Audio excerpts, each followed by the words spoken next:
کہ اللہ کے رسول صلی اللہ علیہ وسلم ارشاد فرماتے ہیں لِكُلِّ شَيْءٍ قَلْبٌ وَقَلْبُ الْقُرْآنِ یاسین، ہر چیز کا ایک دل ہوا کرتا ہے اور قرآن کا دل سورہ یاسین ہے، یعنی دل ہے۔ اب دل کی کیا حیثیت ہوتی ہے کسی بھی چیز میں آپ کو اچھی طرح سے معلوم ہے۔ دل جو ہے رئیس کی حیثیت رکھتا ہے، امیر کی حیثیت رکھتا ہے جسم کے اندر، اسی طرح قرآن عظیم میں سورہ یاسین امیر کی حیثیت رکھتا ہے، دل کی حیثیت ہے۔ اس کے پڑھنے کے جو فضائل آئے ہیں وہ بہت سارے ہیں۔ مرقات المفاتیح شرح مشکات میں یہ روایت ہے، فرمایا حضرت انس رضی اللہ تعالیٰ عنہ سے روایت ہے کہ رسول کریم صلی اللہ تعالیٰ علیہ وسلم نے ارشاد فرمایا ہر چیز کا ایک دل ہوتا ہے اور قرآن کا دل سورہ یاسین ہے۔ اور حضرت عطا بن ابی رباح رضی اللہ تعالیٰ عنہ ایک مشہور جلیل القدر تابعی ہیں، وہ فرماتے ہیں کہ رسول کریم صلی اللہ تعالیٰ علیہ وسلم سے ہم تک یہ خبر پہنچی ہے کہ جس نے سورہ یاسین ایک بار پڑھا اسے 10 بار پورا قرآن ختم کرنے کا ثواب دیا جاتا ہے، یاسین پاک کے سلسلے میں فرمایا۔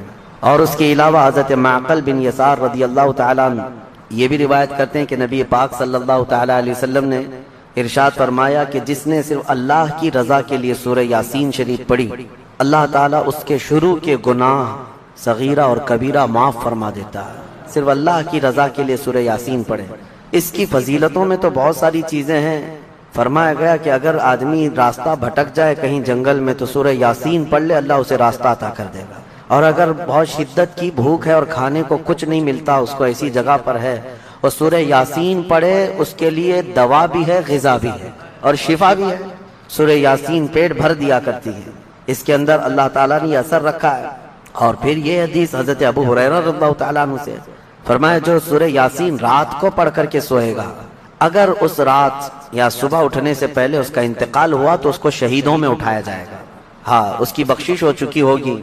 اور پھر یہ نبی پاک صلی اللہ تعالیٰ علیہ وسلم نے بھی ارشاد فرمایا، حضرت معقل بن یسار سے یہ بھی روایت ہے کہ حضور نے فرمایا اس کو اپنے مردوں کے قریب پڑھا کرو، یعنی جو شخص انتقال کے قریب آ چکا، نزع کا وقت ہے، سکرات کا وقت جس کو کہتے ہیں، ایسے وقت میں اس کے سرہانے کے پاس بیٹھ کر سورہ یاسین کی تلاوت کریں۔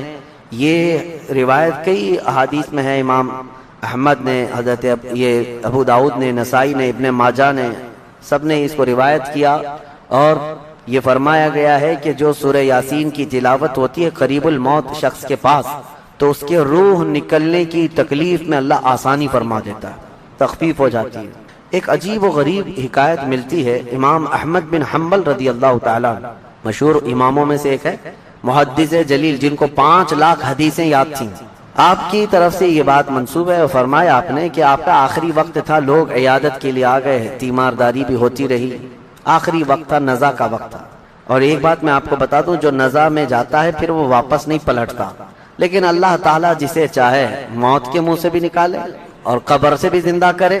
امام احمد بن حنبل کے متعلق ہے کہ وہ نزع کے حالت میں جا کر قریب الموت تھے، اس کے بعد پھر وہ صحیح بھی ہو گئے، پھر آ گئے، کیونکہ انہیں کچھ بتانا تھا۔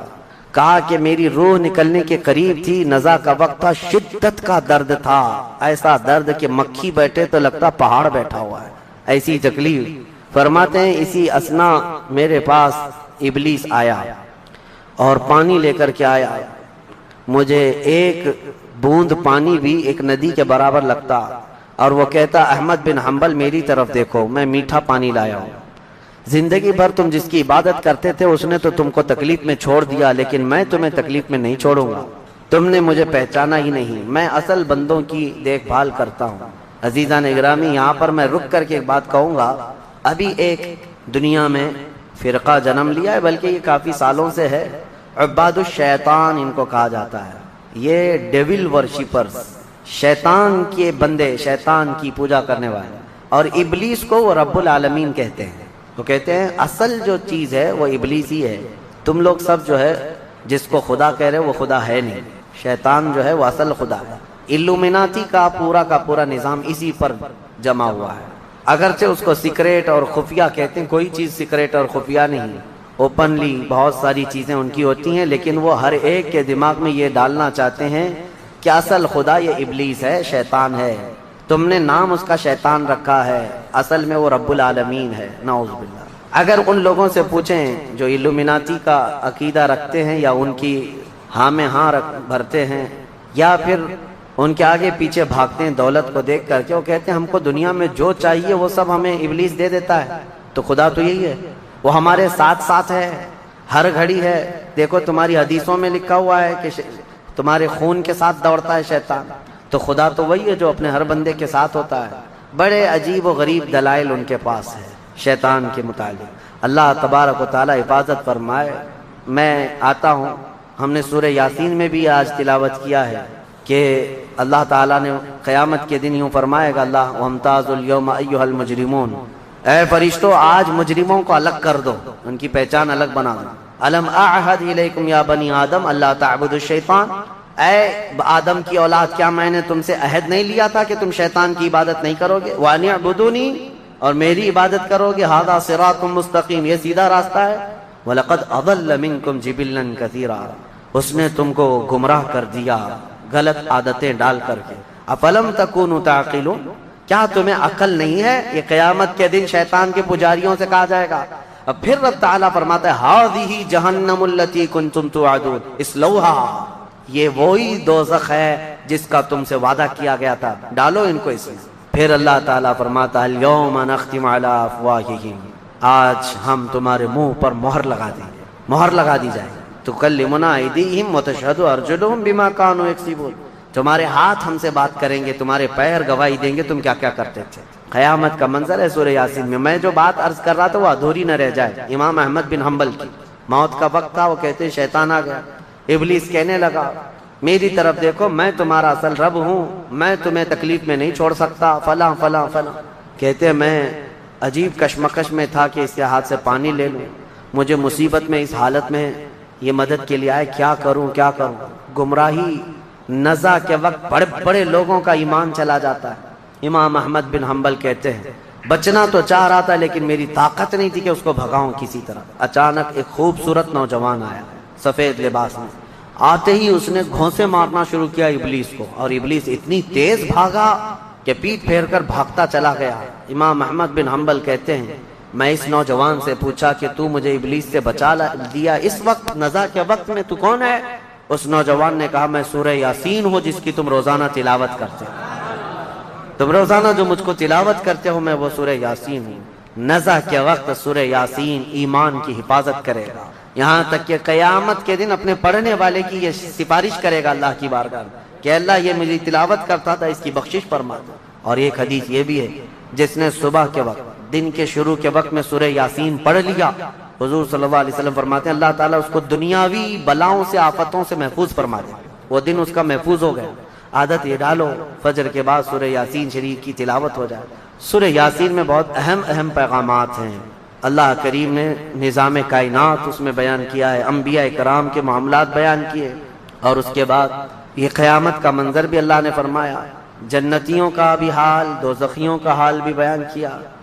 اولئک اصحاب الجنت، یعنی جنت والے جو ہیں ان کانت الا صیحۃ واحدۃ فاذا هم خامدون، یہاں سے اللہ تبارک و تعالیٰ نے ان لوگوں کا بھی ذکر فرمایا جن کے پاس رسول آئے اور انہوں نے جھٹلا دیا۔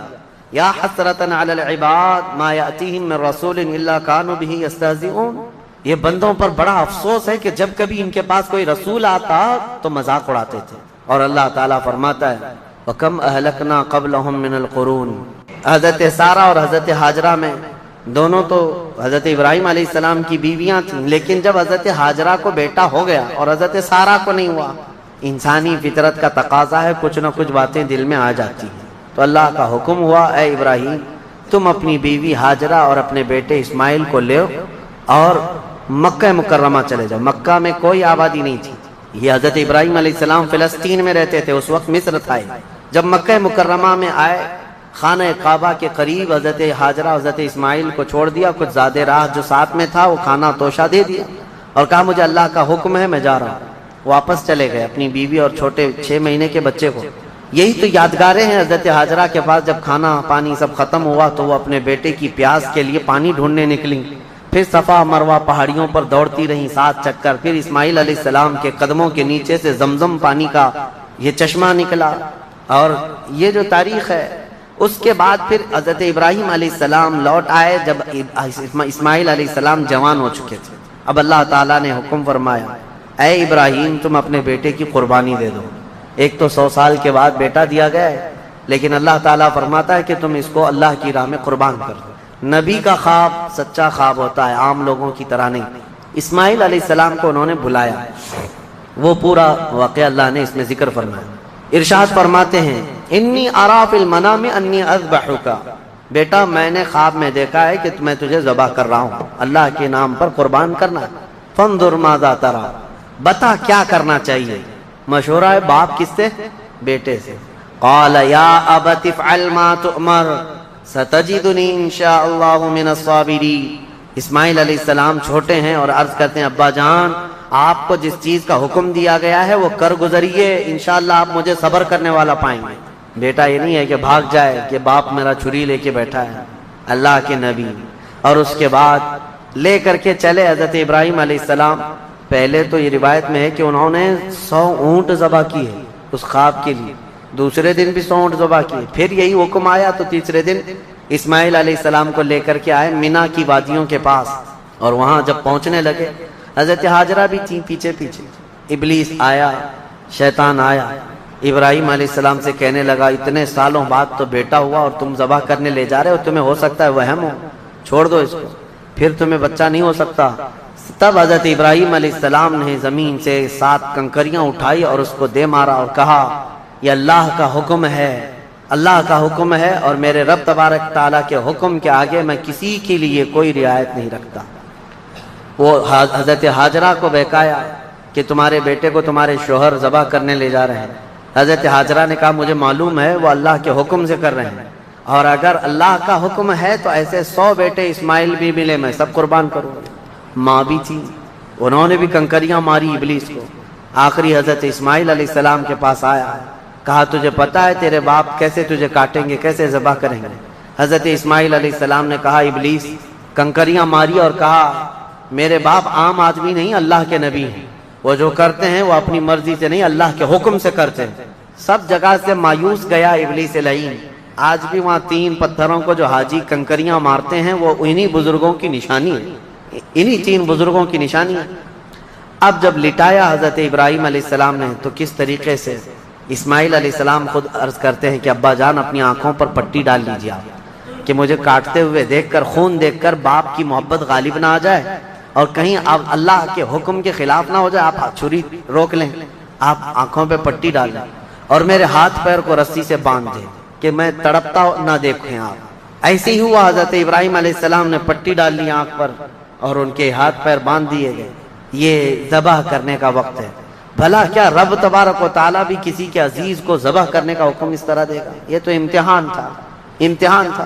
حضرت ابراہیم علیہ السلام گردن پر چھری رکھتے ہیں لیکن وہ چھری چلتی نہیں، بڑی تیز چھری لائی تھی، چھری نہیں چلتی۔ روایات میں ملتا ہے کہ حضرت ابراہیم علیہ السلام نے اس چھری کو پتھر پر یوں مارا تو پتھر 2 ٹکڑے ہو گئے، کٹ کے 2 ٹکڑے ہو گئے، لیکن گلا نرم و نازک اس چھری سے نہیں کٹتا تھا۔ ایک بات یاد رکھو مسلمانوں، ہمیشہ چھری کی تاثیر ہے کاٹنا، آگ کی تاثیر ہے جلانا، لیکن ہمیشہ ایک بات یاد رکھیں، چھری کاٹے گی بھی، آگ جلائے گی بھی اس وقت جب اللہ کی مرضی ہوگی۔ ہمارا عقیدہ یہ ہے، تقدیر، ہاں ان کی تاثیر ہے، یہ کام یہی کریں گے، لیکن اس کے ساتھ ہمارا عقیدہ یہ ہے، اگر میرا مولا نہ چاہے تو پھر جتنی تیز چھری ہی کیوں نہ ہو نہ کاٹ سکے گی، جتنی تیز آگ ہی کیوں نہ ہو نہ جلا سکے گی، اور اگر مولا کی مرضی ہے تو پھر یہ چیزیں اپنا اثر دکھائیں گی، باقی ان کا اثر اللہ کی مرضی کے بغیر کچھ نہیں۔ چھری جیسے ہی گردن پر رکھی، اللہ کا حکم ہوا، جبرائیل جاؤ جنت سے ایک دمبا لے کر جاؤ، میرے ابراہیم کا امتحان ہو گیا اور کامیاب ہوئے، ان کے بیٹے اسماعیل کو ہٹاؤ اور دمبا رکھو۔ جبرائیل امین علیہ السلام سب سے تیز سفر کرتے ہوئے دنیا میں 3 بار آئے ہیں، سب سے تیز۔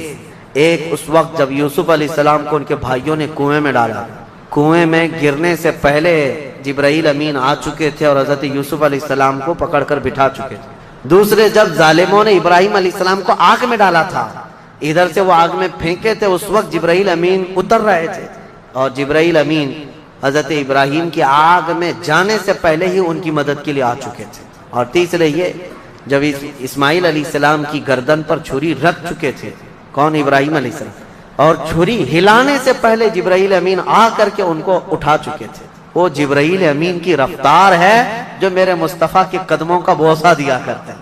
یہ جبرائیل کی رفتار ہے جو رسول اللہ کے قدموں کا بوسہ دیتے ہیں۔ جو قدمہ ہے رسول کا بوسہ لے کر سدرہ کا مکی اتنا تیز رفتار ہے تو میرے مصطفیٰ کی رفتار کا عالم کیا ہے میرے عزیزو۔ اس کے بعد جب یہ دمبا ذبح ہو گیا، ابراہیم علیہ السلام نے پٹی نکالی، دیکھا بیٹا سلامت ہے، بکرا ذبح ہو گیا ہے۔ قرآن میں اللہ فرماتا ہے وَنَادَيْنَاهُ أَن يَا إِبْرَاهِيمُ قَدْ صَدَّقْتَ الرُّؤْيَا إِنَّا كَذَلِكَ نَجْزِي الْمُحْسِنِينَ۔ ہم نے پکارا اے ابراہیم تم نے ہمارے حکم کو سچ کر دکھایا اور ہم ایسے ہی اچھا کرنے والوں کو بدلہ دیتے ہیں۔ وَفَدَيْنَاهُ بِذِبْحٍ عَظِيمٍ، پھر ان کو لقب دیا گیا کہ وہ ذبح عظیم ہے۔ کیا ہے؟ ذبح عظیم۔ اب یہاں پر ایک مسئلہ ہے یہودیوں کا۔ یہودی جو ہے اتنے سالوں سے اسی گھن چکر میں ہیں، وہ یہ نہیں مانتے قربانی ہوئی ہے، قربانی ہوئی ہے یہ مانتے ہیں، ابراہیم علیہ السلام نے اپنے بیٹے کی قربانی کی ہے یہ مانتے ہیں، لیکن وہ اسماعیل علیہ السلام نہیں تھے، وہ اسحاق علیہ السلام تھے، کیونکہ ان کے باپ ہیں اسحاق علیہ السلام کی اولاد میں ہے نا یہ لوگ بنی اسرائیل۔ تو کہتے ہیں جو ذبح ہوئے تھے وہ اسحاق علیہ السلام تھے، اسماعیل علیہ السلام نہیں تھے۔ وہ اسی پٹی پڑھاتے ہوئے اتنے سال ان کے گزر گئے۔ میں ایک آیت پڑھتا ہوں جس سے پتہ چلے گا آپ کو کہ حضرت اسماعیل علیہ السلام حضرت ابراہیم کے بڑے بیٹے تھے، پہلے وہی تھے، اور جو پہلا بیٹا تھا اسی کی قربانی ہوئی ہے، یہ بات پکی ہے۔ جیسے کہ حضرت ابراہیم علیہ السلام کی یہ دعا قرآن میں الحمدللہ الذی وہب لی علی الکبر اسماعیل و اسحاق، تمام تعریفیں اس اللہ کے لیے جس نے بڑھاپے میں مجھے اسماعیل دیا اور اسحاق دیا۔ یعنی حضرت سارہ سے پھر حضرت اسحاق بھی پیدا ہو گئے بعد میں، لیکن پہلے کون پیدا ہوئے؟ حضرت اسماعیل۔ اب دوسری بات یہ بھی ہے کہ حضرت سارہ کو بیٹا نہیں تھا، تبھی تو حضرت ہاجرہ سے نکاح ہوا اور بیٹا ہوا، اس کے بعد پھر حضرت ابراہیم مکہ چھوڑ کر کے آئے۔ یہ سارے معاملات کیوں ہوئے؟ اس لیے کہ حضرت سارہ سے کوئی اولاد نہیں تھی، ہاں بعد میں حضرت سارہ سے حضرت اسحاق علیہ السلام پیدا ہوئے۔ بہرحال یہ فیصلہ تو قیامت کے دن ہوگا، لیکن میرے آقا صلی اللہ تعالی علیہ وسلم نے حدیث پاک میں ارشاد فرمایا انا ابن الذبیحین، میں دو ذبیحوں کا بیٹا ہوں، میں دو ذبیحوں کا بیٹا ہوں۔ یہ کیا مطلب ہے اس حدیث کا؟ حضور پاک صلی اللہ تعالی علیہ وسلم کے والد حضرت عبداللہ جو حضور کی ولادت سے پہلے انتقال کر چکے، بچپن میں یہ اتنے بیمار ہوئے تھے کہ حضرت عبد المطلب حضور صلی اللہ علیہ وسلم کے دادا، انہوں نے یہ خانہ کعبہ میں یہ نظر کر لیا تھا کہ میں اپنے اس بیٹے کے قربانی دوں گا۔ کس کی؟ حضور صلی اللہ علیہ وسلم کے باپ حضرت عبداللہ کی۔ پھر جب ان کی طبیعت صحیح ہو گئی تو حضرت عبد المطلب نے 100 اونٹ ذبح کیے تھے، جان ذبح نہیں کی جاتی، قربانی کے بدلے 100 اونٹ ذبح کیے تھے۔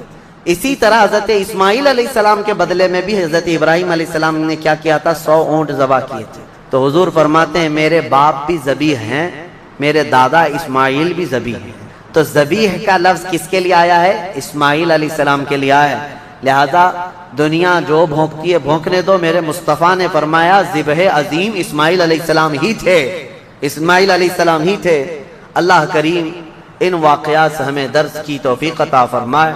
وہاں پر حضرت اسماعیل علیہ السلام کی ان آداب کو دیکھ کر شاعر نے بہت اچھے انداز میں کہا ہے کہ یہ مکتب کی کرامت تھی کہ فیضان نبوت تھا، سکھائے کس نے اسماعیل کو آداب فرزندی۔ حضرت اسماعیل علیہ السلام نے چوں چرا تک نہیں کہا تھا کہ کیوں لے جا رہے ہیں، کیا کرنا ہے، کچھ نہیں، وہ گھر کی تربیت تھی حضرت ابراہیم علیہ السلام کی۔ اتنا ہی نہیں، یہ دونوں نبیوں کے ساتھ بڑی آزمائشیں ہوئی ہیں، بہت سارے امتحانات ہوئے ہیں، ان کو وطن چھوڑنا پڑا ہے، ان کو آگ میں ڈالا گیا ہے، ان کی اولاد کی قربانی بھی ہوئی ہے، اور اس کے علاوہ حضرت اسماعیل علیہ السلام کی جب شادی ہوئی تب بھی ایک بڑی آزمائش ہوئی ہے۔ وہ کسی اور موقع پر عرض کروں گا کہ شادی کر کے جس عورت کے ساتھ رہ رہے تھے حضرت اسماعیل علیہ السلام، وہ بھی ایک قربانی ہے۔ ابھی اس ٹاپک سے ریلیٹڈ نہیں ہے، انشاءاللہ العزیز پھر کبھی عرض کرتا ہوں۔ لیکن ان دونوں نبیوں کی زندگیاں بڑی قربانیوں سے گزری ہیں، بڑی قربانیوں سے، لیکن ہر چیز میں یہ ثابت قدم رہے۔ سورہ صاد آج ہم نے جو تلاوت کیا اس میں مختصر سی بات رہ جائے گی، ورنہ تفسیر میں کیونکہ بہت ہی مشہور و معروف واقعہ حضرت سیدنا ایوب علیہ السلام کا اس میں بیان کیا گیا ہے۔ حضرت ایوب علیہ السلام کا نام بہت سارے لوگ اس طرح لیتے ہیں، حضرت صبر ایوب، کیونکہ صبر کا لفظ جو ہے حضرت ایوب علیہ السلام کے ساتھ ایسا جڑا ہوا ہے کہ سب سے زیادہ صبر کرنے والوں میں ان کا نام آتا ہے، لیکن میرے مصطفیٰ کریم صلی اللہ علیہ وسلم سے زیادہ نہیں، یعنی ہر از اخلاق میں میرے